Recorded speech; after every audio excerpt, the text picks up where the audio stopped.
2013లో పట్టుకొచ్చిన చట్టం రాహుల్ గాంధీ ముఖ్యమంత్రి Revanth Reddy land acquisition యాక్ట్ని అమలు చేయను అంటాడు. ఎవనయ్యా జాగిరని చెప్పని నువ్వు సోషల్ ఇంపాక్ట్ అసెస్మెంట్ను రిమూవ్ చేసి గాంధీ సరోవర్ ప్రాజెక్ట్లో what is audacity that you go to that flats and then destroy? ఎట్లా చేస్తారు అట్లా? చట్టం అంటే గౌరవం లేదా?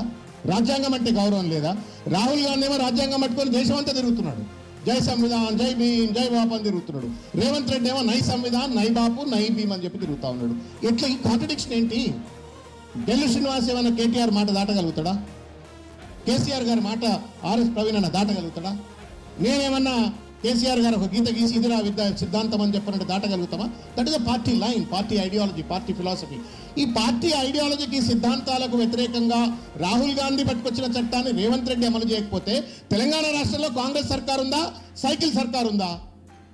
సైకిల్ కాంగ్రెస్ ఉందా? ఈ పెట్టుబడి స్వామ్యం ఎక్కడిది? పేదోడు ఇల్లు కూల్చడం కోసం ప్రజాపాలన ఎట్లవుతుంది? పేదోడు ఇల్లు కూల్చడం కోసం ప్రజాపాలన ఎట్లవుతుంది?